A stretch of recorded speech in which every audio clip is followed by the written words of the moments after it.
From a shapeless nightmare lurking in the shadows of the Upside Down, to a monologuing villain with daddy issues getting his head chopped off by an axe-wielding mom. Here is why everyone is asking if Vecna and the Mind Flayer were actually weak this whole time. The Stranger Things finale was visually stunning, like genuinely some of the best special effects work the show has ever done.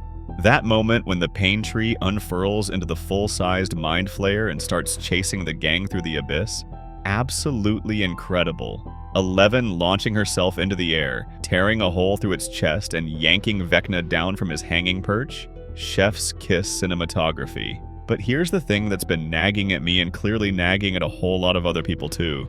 After 8 episodes of build-up, after years of this villain being positioned as the ultimate big bad, after all those creepy monologues about pain and suffering and the beautiful things he would create, Vecna gets taken out by a combination of childhood trauma flashbacks, Will hijacking his body for like 30 seconds, and Joyce Byers repeatedly hacking at his neck with an axe while delivering a one-liner. And the Mind Flayer, this supposedly ancient cosmic entity that's been terrorizing Hawkins since season 1, just kinda collapses when its heart shrivels up.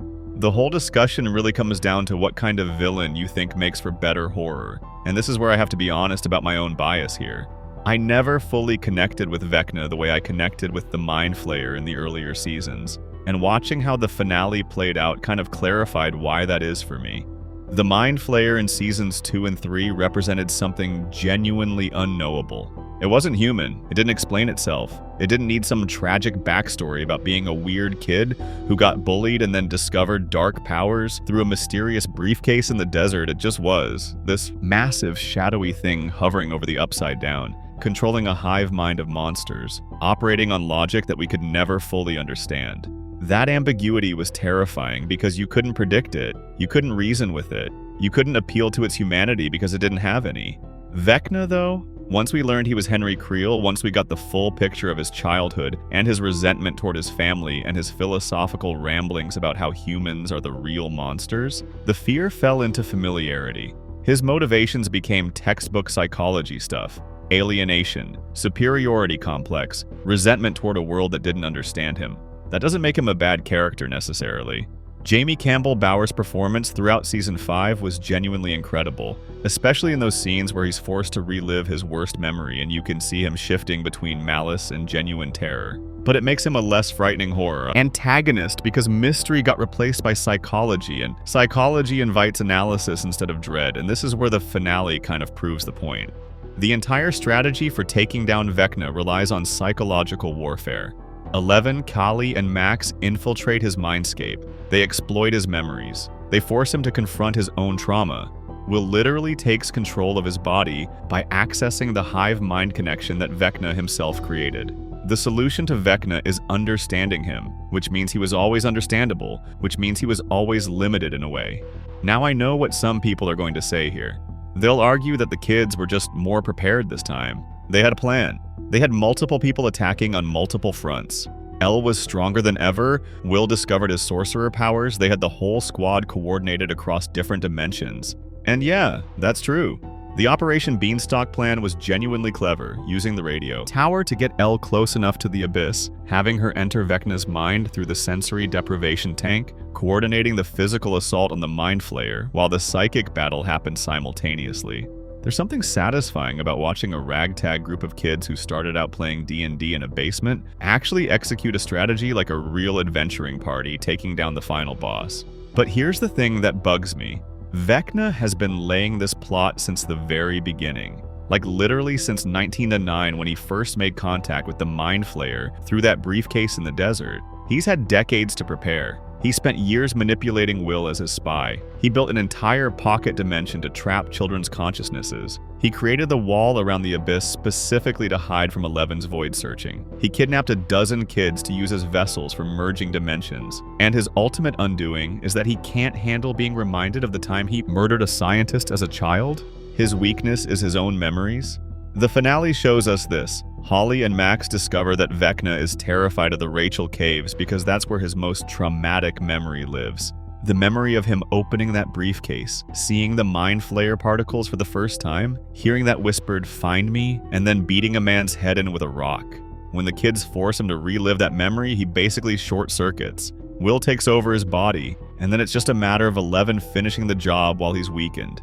Compare this to how the Mind Flayer was in earlier seasons. In Season 2, the only way to stop it possessing Will was to literally burn it out of him with extreme heat, and even then it wasn't destroyed, just expelled. In Season 3, the Meat Flayer kept regenerating and adapting no matter what the kids threw at it. They had to close the gate entirely to cut off its power source. The Mind Flayer felt like a natural evil that you could only survive, not truly defeat. Vecna feels like a boss fight with clearly telegraphed weak points, and speaking of the Mind Flayer, can we talk about that reveal? The pain tree being the Mind Flayer in its physical form was cool as a visual, but the implications are kinda wild when you think about it. This supposedly ancient entity, this thing that Will described as pure evil, that operated across dimensions and controlled entire ecosystems of monsters, it's basically just been Vecna's pet this whole time? Or his partner? Or his symbiote? The show is a little unclear on the exact nature of their relationship, with Vecna telling Will that he chose to join the Mind Flayer, and that neither controls the other. But either way, reducing the Mind Flayer from this unknowable horror to the thing that powers Vecna's lair feels like a significant downgrade. The finale battle itself, while spectacular, kind of shows the problem. The Mind Flayer chases the gang through the abyss in this amazing set piece, cornering them against rocks, biting through solid stone to get to Nancy, and then Eleven shows up and just starts wrecking it. She tears a hole in its chest, she yanks Vecna out of it. The rest of the gang attacks it with flamethrowers and Molotov cocktails and a flare gun. They stab eggs under its stomach. It's all very action movie, very the heroes work together to overcome impossible odds. But it doesn't feel like horror anymore. It feels like a very well-executed boss fight in a video game where you figured out the attack patterns. I think about what made the Demogorgon scary in Season 1. You could barely see it. It appeared without warning. It operated on instincts that seemed completely alien. The terror came from not understanding the rules. By the finale of Season 5, we understand all the rules. We know Vecna needs to be attacked psychologically. We know the Mind Flayer is connected to him. We know extreme heat hurts the creatures. We know the hive mind can be hijacked. We know the abyss is basically just another dimension that can be accessed and escaped from. The mystery has been fully solved, and with it goes a lot of the fear. The Demogorgons themselves kind of prove this point. Remember in the finale there wasn't a single Demogorgon, Demodog, or Bat in the abyss during the final battle? Where were all the creatures? The show had spent 5 seasons establishing this massive ecosystem of monsters, and in the final confrontation, it's basically just Vecna and the Mind Flayer against the heroes. I don't want to be entirely negative here because there's a lot to love about how the finale handles its characters. Eleven's choice to sacrifice herself, the goodbye with Mike and their shared mindscape, Joyce's cathartic revenge, Will finally coming out to his friends and family, Max waking up from her coma, all of that works beautifully.